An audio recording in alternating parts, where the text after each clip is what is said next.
Bienvenidos a Club de Prensa en NTN 24. Transmitimos desde Washington, a 3 cuadras de la Casa Blanca. Y no olviden ustedes que al final de este programa lo pueden ver completo o pueden ver aparte desde nuestra página de Facebook o por nuestra cuenta de Twitter. Y el audio, el podcast está en SoundCloud. Y les doy la bienvenida a los invitados a Club de Prensa. En primer lugar está con nosotros Pepe Díaz Briceño, corresponsal de Reforma de México. Gracias, Juan Bienvenido, Carlos. Pepe, como siempre, Gracias. Amanda Mars, corresponsal del País de Madrid, bienvenida a esta casa.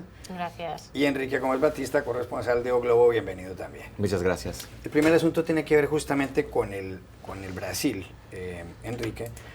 Y para empezar hay un acontecimiento importante que se produjo ayer, y es que 2 autobuses de la caravana de la campaña de Lula da Silva, el expresidente, fueron avaleados, recibieron disparos cuando cubrían la ruta de Paraná a Curitiba. Curitiba es la ciudad donde ha estado Lula en las últimas horas. Lula en las encuestas está bien, tiene problemas judiciales muy serios de los cuales hablaremos enseguida, pero ¿qué puede haber detrás de estos disparos contra Lula da Silva que quiere competir para volver nuevamente al poder el 1 de enero, que es cuando se posesionaría el nuevo presidente, y las elecciones en este mes de octubre? Bueno, es una situación muy complicada porque Lula está haciendo una caravana por el sur de Brasil, ha hecho otras veces por el norte, por el nordeste, y esto muestra el nivel de división que hay en la sociedad brasileña hoy y el nivel de odio en la política. Fue muy fuerte lo que pasó. Hay 2 autobuses que están con la caravana de Lula, recibieron tiros, nadie se fue afectado. No hubo heridos. No hubo heridos, sí, pero fue importante lo que pasó y esto muestra un poco el nivel de violencia que está en el ambiente político. No podemos olvidar que eso pasó 2 semanas después de la muerte de Marielle Franco, la política de Río que fue muerta por poner una voz fuerte contra la violencia policial en la ciudad de Río de Janeiro. Pero en este caso es más grave porque, no es más grave, claro, toda violencia es grave, fue una muerte, pero es indicativo de qué puede ser toda la campaña política en Brasil. Y para mí lo más grave fue la reacción de los políticos. El principal candidato del Partido de Socialdemocracia, el partido del expresidente Fernando Henrique, que es gobernador de São Paulo, ha dicho ayer que simplemente lo PT cosechó lo que planteó, o sea... Cosechó lo que sembró. Sí, exactamente, perdón. El Partido de los Trabajadores, el PT. Sí, o sea, como si fuera culpa de las víctimas de los tiros lo que pasó, o sea. Y el presidente Temer solamente hoy ha dicho que es una lástima lo que pasó, que crea un poco de instabilidad. O sea, no hubo una reacción en el momento energética como tenía que ser, prometiendo más seguridad para esta caravana, prometiendo, por ejemplo, una investigación más completa de lo que se pasó. Esto es un señal muy feo, muy complicado, lo que puede ser este año electoral, recordando que las elecciones en Brasil son solamente en octubre. ¿Cómo están en las encuestas en este momento los principales candidatos? Bueno, Lula sigue liderando con un 35%. En segundo lugar está Jair Bolsonaro, el extrema derecha, con unos 15-20%. Y después muchos candidatos como 7-6%, incluso el candidato de São Paulo. Muchos candidatos. Temer ha dicho que va a ser candidato. El ministro de la Economía de Brasil anunció que va a ser candidato. Hay previsión que hay como 14 o 15 candidatos este año en las elecciones, la más grande número de candidatos desde 88, o sea, una cosa muy fuerte. Y más que eso, mostrar cómo está dividido el país, cómo no hay una unificación, ¿no? Y no hay segunda vuelta en las elecciones brasileñas. Sí, hay segunda vuelta. Hay segunda vuelta. Pero la gran novedad es que cada vez está más cierto que Lula no va a participar. El lunes el Tribunal de Porto Alegre confirmó la condena de Lula y con eso él la sesión electoral de Brasil ya puede empezar el proceso para tornarlo impedido de participar de elecciones. O sea, esta fue una decisión importante, con eso se esgota la parte criminal del juzgamiento de Lula y ahora empieza una otra fase, si va a cárcel o no. Antes de darles paso a nuestros otros 2 invitados, ¿qué cree usted que va a pasar ahí? Porque el Tribunal de Segunda Instancia, lo que se llama el TRF4 de Porto Alegre, en cierto modo le dio luz verde o autorizó al juez Sergio Moro para que enviara a Lula a prisión. Lula está acusado de un caso de corrupción. Él recibió, según la justicia brasileña, un soborno o en pago como parte de un soborno, un apartamento en Guarujá, en la costa brasileña, de la compañía OAS, y por esa razón está justamente siendo procesado. Ha habido también otros muchos juicios contra Lula da Silva. Incluso este tribunal aumentó la condena de Lula de 9 años, que estaba inicialmente a 12 años y un mes. Pero ahora lo que falta es que el Tribunal Supremo, la Corte Suprema brasileña, el 4 de abril, como usted mencionaba, resuelva una impugnación de los abogados de Lula por un recurso de habeas corpus. Se le pide que sea oído en la Corte y que no vaya a ser llevado a prisión. ¿Qué cree usted que va a pasar ese 4 de abril? ¿Meterán a Lula a la cárcel y se acabará la carrera política del señor expresidente Lula da Silva, que gobernó Brasil a principios de la década de los 2000, o va a ser candidato y va a volver al poder? Nada sabe todavía porque la Suprema Corte de Brasil está muy dividida. Son 11 jueces, 11 ministros, como decimos en Brasil. 5 tienen posición de liberar Lula por creer que no se puede condenar, llevar a la cárcel a una persona solamente por la condena en 2 instancias, o sea, tiene que esperar, agotar todos los niveles posibles de la justicia. Otros 5 creen que eso sí es un nuevo entendimiento y que es bueno, que se va a la cárcel. Hay una jueza, una ministra, que va a decidir todo eso y hay una presión muy grande en todo el país para esta decisión, porque esa decisión será importante para todos los otros políticos condenados por corrupción y que están en la cárcel. Será un precedente importante para eso. Entonces, el 4 de abril será muy importante para el futuro de Lula y si va a la cárcel o no. Eso va a cambiar toda la dinámica de las elecciones. Porque Lula sí puede ser considerado imposibilitado de participar por las condenas, pero una cosa es estar imposibilitado de participar, pero estar en campaña. Otra cosa es estar imposibilitado de estar en la cárcel. Cambia mucho el capital político de Lula, cómo él podrá transferir estos votos a los sus candidatos y toda la dinámica de las elecciones de Brasil. Amanda Marce. Sí, también creo que es imposible de adivinar qué va a pasar el día 4 porque está muy ajustado. Puede dar alguna indicación el hecho de que un juez que se considera más cercano a la derecha y que se considera detractor de Lula, Gilmar Mendes, creo que ha avanzado que es posible que no pueda estar. Y además, la semana pasada esperábamos un voto y la sesión se suspendió porque un juez, en medio de la sesión, que estaba siendo televisada, dijo que tenía un vuelo, que había hecho check-in y tenía que irse, y se aplazó la sesión. Entonces, con estos mimbres es bastante difícil hacer una previsión. La figura de Lula polariza mucho. Es verdad que está líder en las encuestas, pero al mismo tiempo tiene unos índices de rechazo muy altos.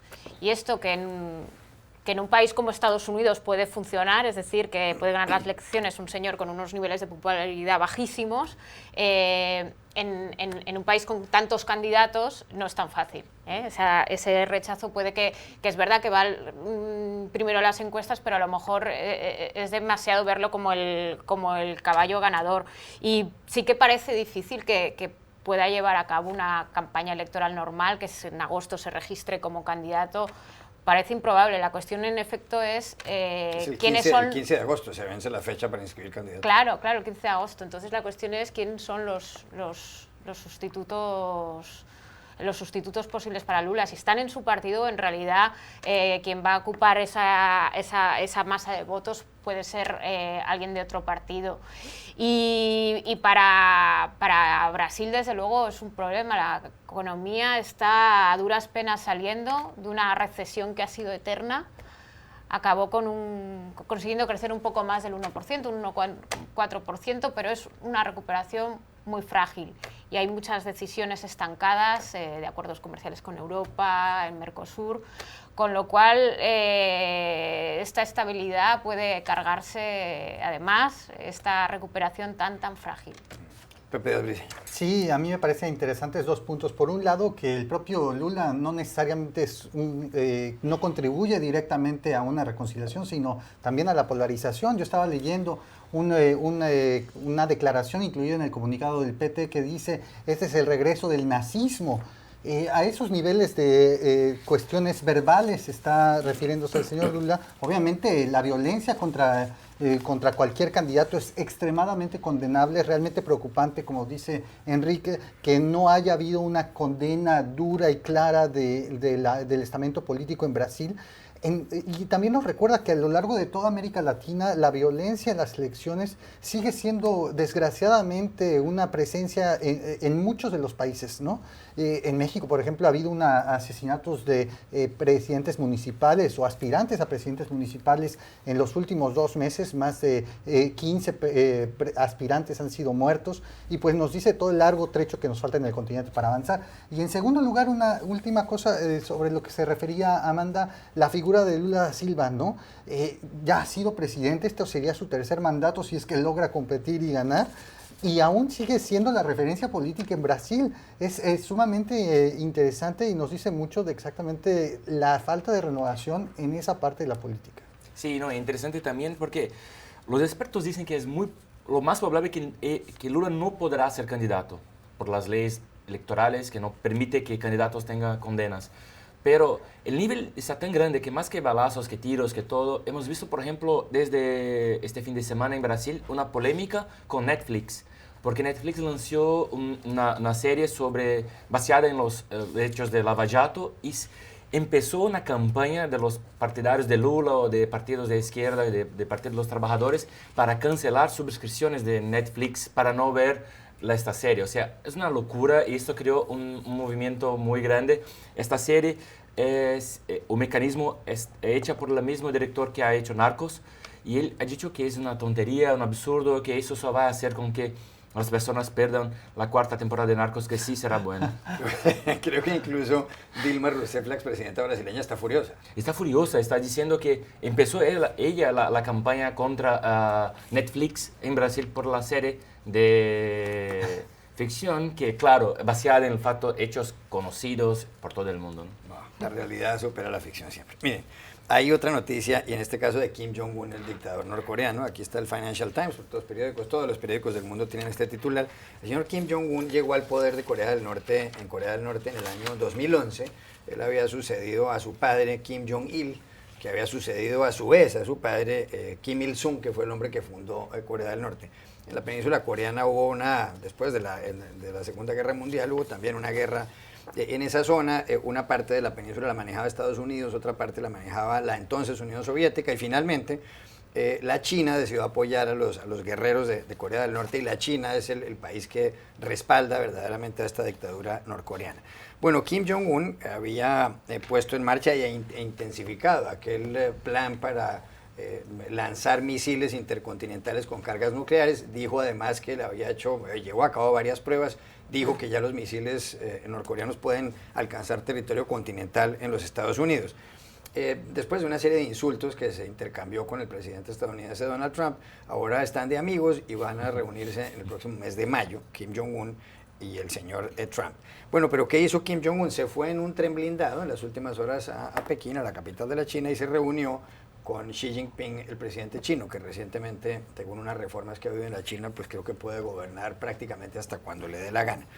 Y después de esta reunión, pues se supo que el señor Kim Jong-un dice que está dispuesto a hablar sobre la posibilidad de desmontar parte de la iniciativa nuclear de Corea del Norte. Aquí la pregunta es, ¿qué puede salir de esta reunión? ¿Será que esto contribuye a que sea mejor el ambiente de la reunión entre Trump y Kim Jong-un? Recordemos que además Kim Jong-un se va a reunir con el presidente de Corea del Sur, con Moon Jae-in, en los próximos días en Panmunjom, que fue la aldea o el lugar donde en 1953 se firmó el armisticio entre las dos Coreas.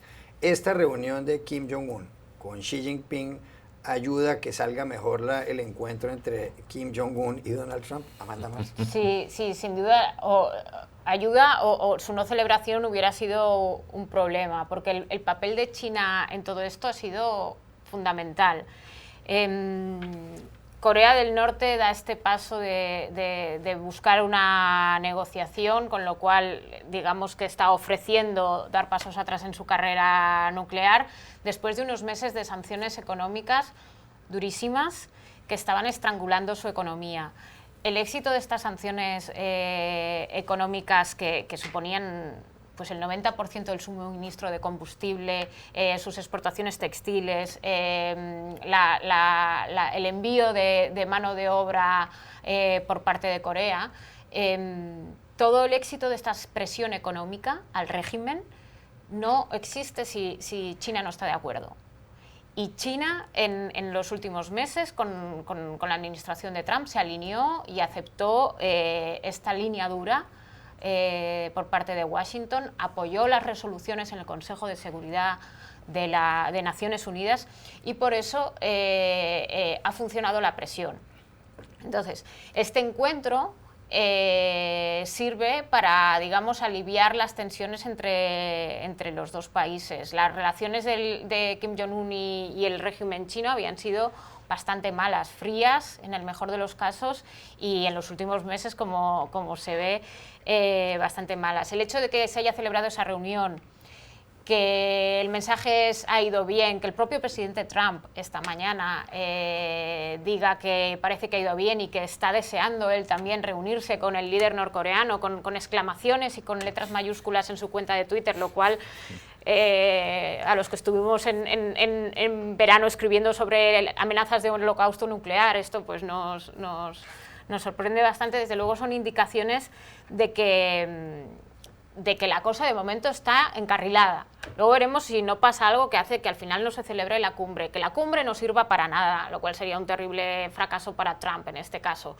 Pero parece que de momento está encarrilada. El hecho de que lo reciba Xi Jinping, el hecho de que se vaya a sentar Trump en la mesa, que esté preparada una cumbre de las dos Coreas, o sea, que se sienten a la mesa con él, que le den categoría de líder y no lo mantengan como un paria, quiere decir que esperan algo, que creen que es posible que haya un acuerdo para frenar esa carrera nuclear tremenda que ha intensificado tanto en los últimos años. A veces hablamos mucho de las barrabasadas o de las amenazas verbales que Trump dice en Twitter, y nos olvidamos que es que en Corea del Norte están apuntando misiles hacia Estados Unidos y dicen que pueden tocar a Washington. O sea que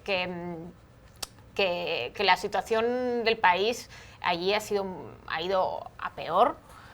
Y este cambio de repente hace pensar que ven al régimen angustiado, que busca su supervivencia económica y por tanto supervivencia a secas, y que esperan algo. La parte triste es que el tema de derechos humanos no figura en la ecuación en ningún lado. Ningún país ha incorporado eso. Es la dictadura más cerrada del mundo. Es la dictadura más férrea, opaca, es una tiranía. Es una tiranía. Y el capítulo de derechos humanos no lo ha tocado ningún líder públicamente. Los misiles. No forma parte, entiendo el miedo inmediato es deja de apuntar esos misiles hacia mi país, pero el capítulo de derechos humanos no figura en la agenda.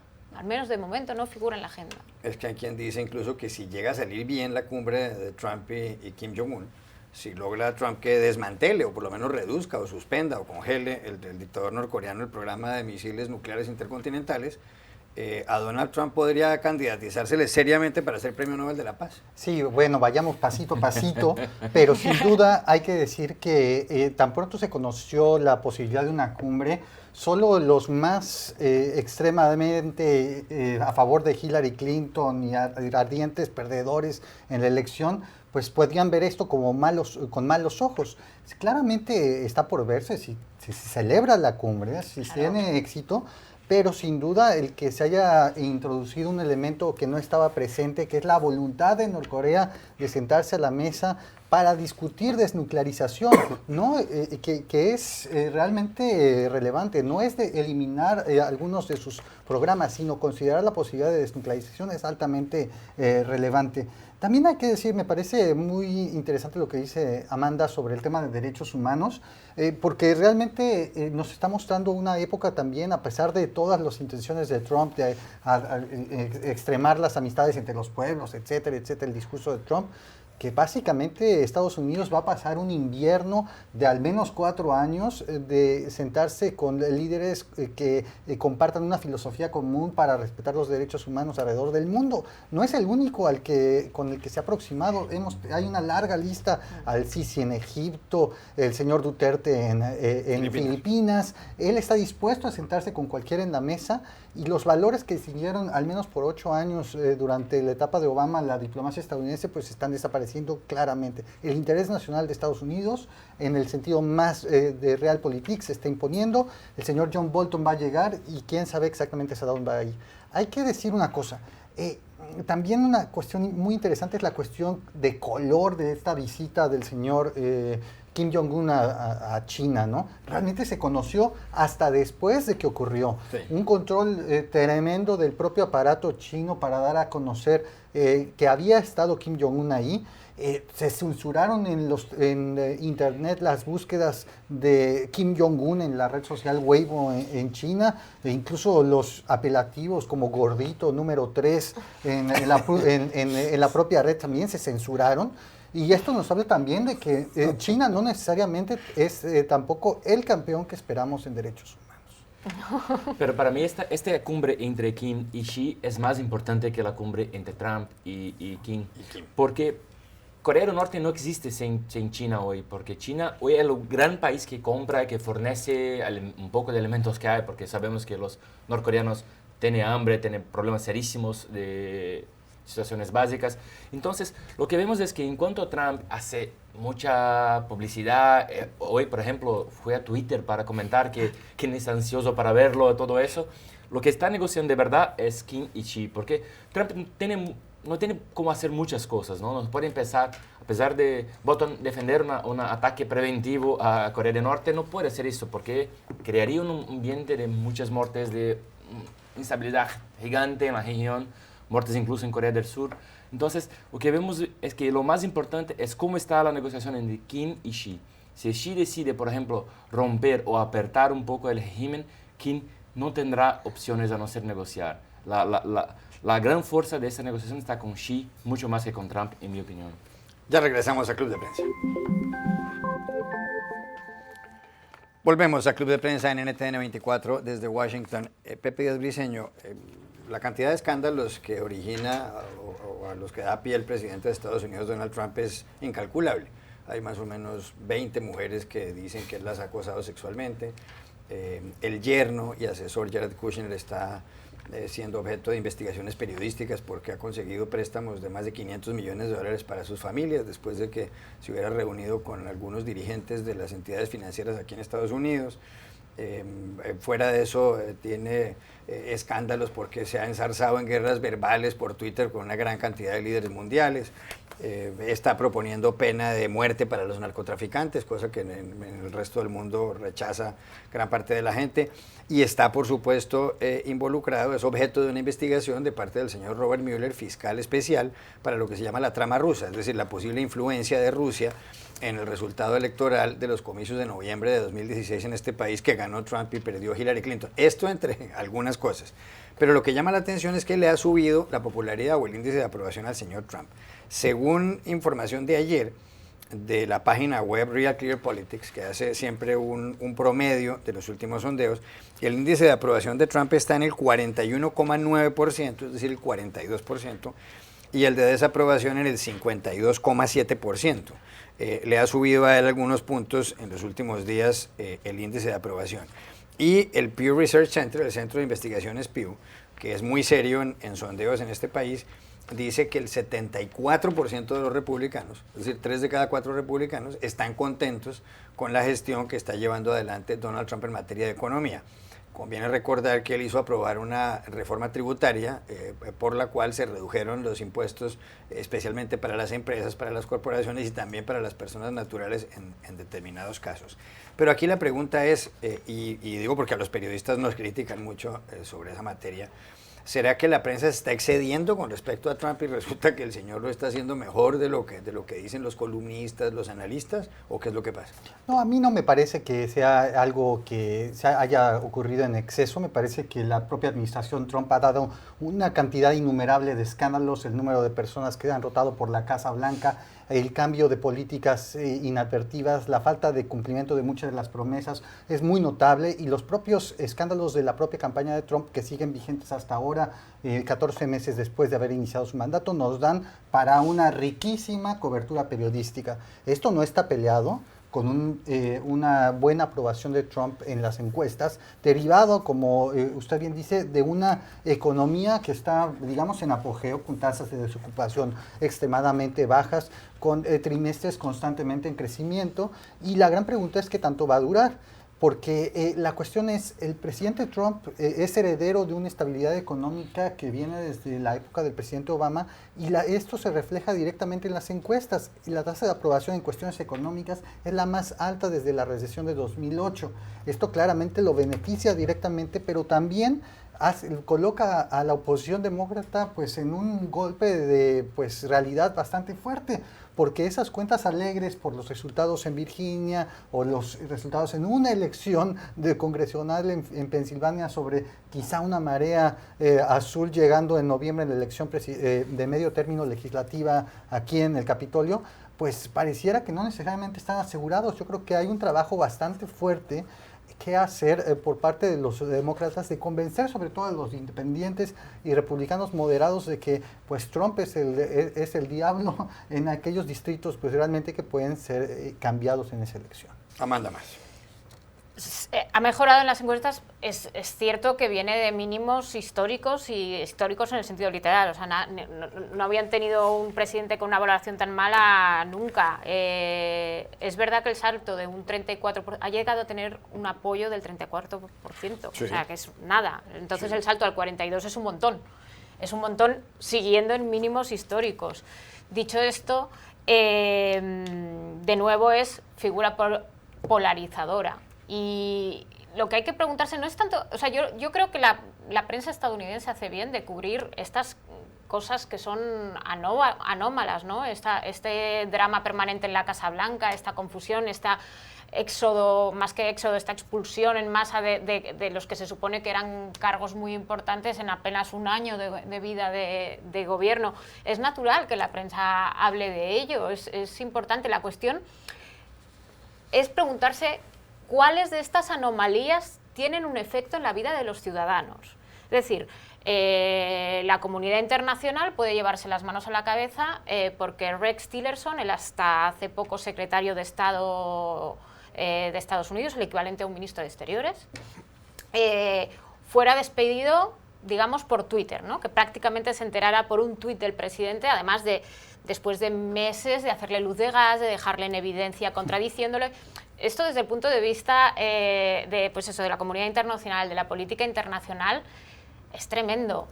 Dicho esto, a un señor de Hershey, Pensilvania, ¿en qué le afecta eso?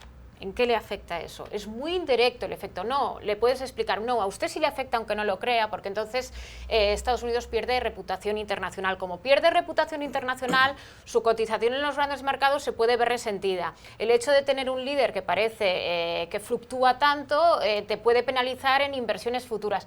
Pero toda esta lógica es muy indirecta. Sí. Es muy indirecta. Sí, entonces, estos grandes escándalos de Trump, por ejemplo, tiene un yerno que ha utilizado la posición que ocupa para conseguir créditos. Esto puede fastidiar más, pero al fin y al cabo el votante tiene un punto no inmoral, pero sí amoral, es decir, pragmático, que la moral no siempre tiene un peso tan importante en sus preferencias políticas.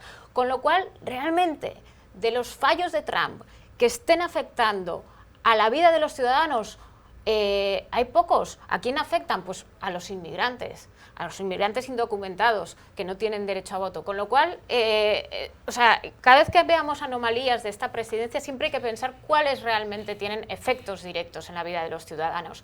Volviendo al tema de la moral, por supuesto, las acusaciones de acoso son una cosa muy delicada. Sí. Son una cosa muy delicada. Sí que pueden a alguien llevarle a cambiar su voto, pero este señor ganó las elecciones.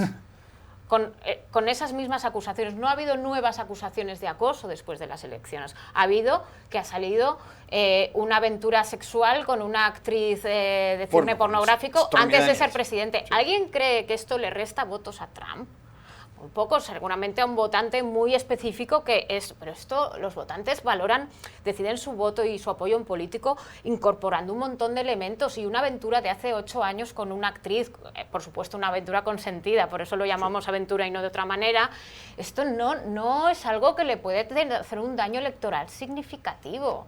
Si no se lo hicieron estas acusaciones de acoso, y en esto sí que es más grave, ¿no? En cuanto a las acusaciones de acoso, ganó las elecciones, es decir, no le hizo un daño electoral perceptible, y eso sí que es un poco para sentarse en el diván. La sociedad sigue teniendo todavía unas dosis de machismo generalizadas, y no hablo del votante masculino o el votante femenino, hablo en general, en el que esas acusaciones de acoso se consideran peccata minuta, se consideran propias de un señor con mucho poder y mucho dinero, pues ¿por qué no va un día a pasarse con alguien en donde, bueno, pues se mira a otro lado, con lo cual, si eso no le resta votos, ¿cómo le va a restar votos un tuit o le va a restar votos una aventura de hace 1000 años, ¿no? Enrique Gómez Batista. Bueno, yo creo que Trump como líder populista, que es, en algún momento tiene que tener un poquito de popularidad, ¿no? Lo que pasa es que en economía, el discurso que ha hecho en economía, empezar una guerra comercial con China, crear medidas proteccionistas, hacer bajas de los impuestos, eso, los expertos saben que eso puede ser, a largo plazo puede tener impactos malos para la economía y principalmente las personas que votaron por Trump. Pero en el primer momento eso crea una visión de que sí, él está trabajando por mantener los empleos en Estados Unidos, está siendo fuerte, firme. Las personas empiezan a percibir en sus cuentas mensuales que está con más dinero por la baja de los impuestos. O sea, en el primer momento sí hay un impacto positivo en la economía. Este es el primer punto. Además que los expertos concuerdan que en el final va a tener impactos malos. Este primer impacto es bueno. Eso sí explica parte del crecimiento de la popularidad.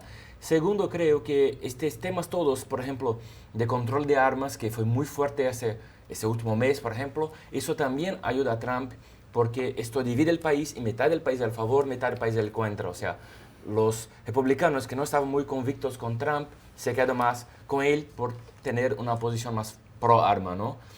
Y creo también que hay un otro impacto que eso sí me preocupa más. No creo que los periódicos acá no hacen bien su trabajo. Sí. Creo que quien no hace bien su trabajo es la oposición. Los demócratas no consiguen transmitir lo grave que es. Por ejemplo, habla de una manera abstracta, además cuando habla de los soñadores, los dreamers, en vez de mostrar los casos concretos, mostrar las personas que viven y que sufren. Pero para mí lo que es más grave es que hay entre los apoyadores de Trump un salvoconducto. A las personas no les importan los escándalos. O sea, ellos que en general son muy rigurosos con otras personas, no parece que para Trump le puede todo. Bueno, él dijo que si él le metía 2 tiros o unos tiros a una persona y la mataba, en Manhattan no perdía un solo voto. Exactamente, eso es lo que más me preocupa, porque parece que él puede hacer lo que quiera y que va a tener siempre una base muy grande de apoyo que no va a perder, que va a seguir con él y que puede ser la base de su reelección. Una cosa que me parece también importante, Juan Carlos, es que nosotros estamos aquí a 3 cuadras de la Casa Blanca, en un ambiente internacional, enfocados claramente en los aconteceres de la política y la economía internacional, pero el mundo ya no funciona como en los 70s, donde Walter Cronkite era el referente de las noticias. La gente vive en silos de noticias, donde no necesariamente está enfocado en los escándalos, no necesariamente está enterada de las pequeñas minutas de la política internacional. Tú puedes vivir en Estados Unidos como en cualquier país del mundo, México, Colombia, Argentina, aislado completamente de los aconteceres internacionales, enfocado en tu propia realidad, y solo los temas de tu bolsillo te van a impactar. Y no solamente eso, creo que también con el sistema que aquí, que tiene muchos canales de televisión, tienes muchos sitios específicos, puedes vivir sin saber de la noticia, mismo de noticias internas de Estados Unidos. Sí. Viven como una burbuja en solamente los que piensan como ti, ¿no? Como a ti. Un asunto adicional de Trump. Ahora hay una polémica por una encuesta, hay que hacer una encuesta para el censo. El censo aquí en Estados Unidos se va a llevar a cabo en el año 2020. Ya la gente, como en muchos países, les envían una encuesta. El gobierno del presidente Donald Trump quiere poner en primer lugar la siguiente pregunta. ¿Es usted ciudadano de Estados Unidos? Es decir, ¿tiene papeles en regla? ¿Tiene nacionalidad estadounidense? Y entonces varios estados, 12, empezando por California y pasando por Connecticut y Delaware, pero hay otros como Illinois, Massachusetts, Rhode Island, Pensilvania, dicen que no debería incluirse esa interrogante en la encuesta porque muchas personas que no tienen papeles podrían no contestarla. En este país donde hay 320 millones de habitantes, casi 45 millones han nacido en otro país. Y si usted va a la mitad de esos 45 millones tienen documentos, es decir, carta de naturalización, nacionalidad, y hay 11 millones de personas, en su mayoría de origen mexicano, que no tienen papeles, no tienen documentos. Lo que pasa es que estos dos estados están impugnando la determinación o el plan del presidente Donald Trump porque dice que pues, esos estados podrían perder representación en el Congreso, podrían perder incluso, si llegan a parecer que tienen menos población de la que en realidad tienen, podrían perder ayudas federales, es decir, ayudas del gobierno central y demás. ¿Tienen razón aquí estos estados o el que tiene razón es Trump? Me parece que sí tienen razón los estados, en tanto la propia Constitución de Estados Unidos establece que en un censo se tienen que contar las personas que habitan en el país. No se está hablando exclusivamente de ciudadanos y esta pregunta decididamente inhibe la no respuesta a uno de los ejercicios estadísticos más importantes del mundo. Este ejercicio está planeado desde hace pues básicamente 8 años y estamos a 2 años y medio, mucho menos de que ocurra esto en la práctica, y muchas de las cuestiones estadísticas y científicas ya han sido determinadas. Estas preguntas no ocurren de la nada, se tienen que ensayar con distintas muestras, se tienen que programar en papel exactamente, y sin embargo esto pareciera una cuestión de último minuto empujada directamente por las bases más antiinmigrantes dentro de los estamentos de Trump en la Casa Blanca y en los estados. Sí. Se sabe que el señor Chris Kovach, uno de los impulsores de las leyes más antiinmigrantes en Estados Unidos, desde el inicio de la administración Trump habló directamente con el presidente de este tema, y se sabe también que los propios trabajadores de la oficina del Censo de Estados Unidos estaban en contra de incluir esta pregunta, y que sin embargo el señor Wilbur Ross, que es el secretario de Comercio del que depende esta oficina, decidió imponer esta decisión. Todavía es pronóstico reservado porque además de los estados, distintas organizaciones, y por ejemplo hispanas aquí, van a presentar recursos legales para oponerse a esto. No se sabe en qué va a terminar, pero sí decididamente es parte de toda una agenda mucho más grande anti-inmigrante de Trump. 30 segundos, Amanda Mars. Bueno, que va a ser contraproducente porque en teoría el censo sirve para contar cuánta gente hay, y esto va a hacer que mucha gente no quiera participar, con lo cual va a entorpecer la esencia del censo. Y una cosa interesante, los estados lo recurren además porque es que esto puede tener efectos políticos, efectos legislativos. Florida, sí. Claro, si tú con el censo dices que California tiene menos habitantes, y California lo enseñó especialmente porque tiene una población de origen extranjero enorme, sí. 10 millones o sea, un porcentaje muy elevado. Si tú reduces la población que tienes, o sea, el recuento de la población, luego en la Cámara de Representantes el Estado puede perder escaños, porque ahora tiene como, creo que el 12% de la Cámara de Representantes es California, por lo poblada que es este Estado. Y esto puede tener efectos políticos. Es decir, que los Estados también lo recurren por eso, porque es que pueden perder poder. Ya regresamos al Club de Prensa. Volvemos al Club de Prensa en NTN 24, últimos 4 minutos. En Francia, Enrique Gómez Batista, el presidente Emmanuel Macron ha decidido poner en marcha una reforma para que los niños no entren a la escuela primaria, a los primeros años escolares, a los 6 años, sino a los 3, para que empiecen a los 3 años. Hay algunos países donde los niños pueden entrar con 3 años, como por ejemplo Hungría, pero con 4 entran en la provincia británica de Irlanda del Norte, en Luxemburgo y en Suiza, con 5 años en Chipre, en Malta, son países europeos, en Inglaterra también, y en Escocia, en Gales, en Grecia, en Holanda y en otro país como Polonia. Con 6 años ya entran en otros estados como en Austria y Bélgica y la República Checa o Dinamarca o España o Eslovenia. ¿A usted le parece bien que los niños entren con 6 años, con 3 años al colegio, o son muy pequeños para mandarlos allá? Usted tiene hijos, además. Bueno, tengo hijos de 4 años acá en Washington, y acá en Washington se puede empezar la escuela con 3 años. A mí me parece bien. Bueno, tengo que explicar qué escuela, ¿no? Porque en verdad, hoy, con los padres en general que tienen siempre trabajo, no tienen con quién dejar los hijos, y con cada vez más las familias tienen 1 hijo, a veces 2. Para mi hijo, por ejemplo, es importante para convivir con otras crianzas, con otros niños, y más que eso, creo que es una es importante ir, pero no tener una educación muy pesada, o sea, Intensa. claro, más va a brincar, va a aprender una cosita u otra, pero no va a estudiar, aprender a leer con 3 años, no es el objetivo, creo. Pero como una función social para mantener a estos hijos, estos niños en convivio social, no me parece malo. Amanda Mars. Es que en realidad el efecto lo va a convertir en una obligación, que esto para mucha gente obviamente es intervencionista, pero en realidad el efecto práctico es poco. La mayoría de niños de esa edad en Francia ya van al colegio muchas veces por tema de conciliación, porque tienen que llevarlos o a la guardería o al colegio. Y en España, por ejemplo, pasa lo mismo. Es muy curioso porque hace un año, creo, hicieron una encuesta preguntando a padres a qué edad creían que empezaba la educación obligatoria en España, y la mayoría dijeron 3 o 4 años, cuando en realidad es que es 6, pero tienen tan interiorizado que los niños a los 3 o 4 años ya van a lo que antiguamente se llamaba párvulos, que ya están allí. O sea, es que en realidad no veo un gran cambio, es un poco filosófico en realidad, te lo conviertes en una obligación, es algo intervencionista y que se enmarca un poco en la filosofía de que la manera de, digamos, de combatir un poco la desigualdad y que todos los niños desde muy pronto tengan ya unos ciertos estímulos educativos más o menos por igual, es eso, es hacer la educación obligatoria desde cuanto antes mejor. Pepe Díaz Briceño. Lo cierto es que no hay reglas, porque Finlandia y Suecia, que son de los países mejor rankeados en términos de desarrollo educativo, pues inician muy tarde, hasta los 7 años, sus obligaciones en la escuela.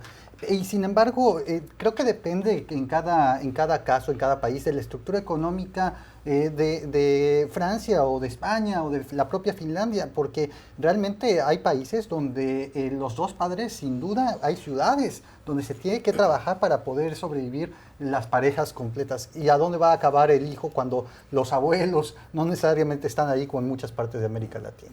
Yo no sé, pero me acabo de acordar la frase con gran sentido del humor, no sé cuál es el autor, que decía: no permitas que el colegio te estropee una buena educación.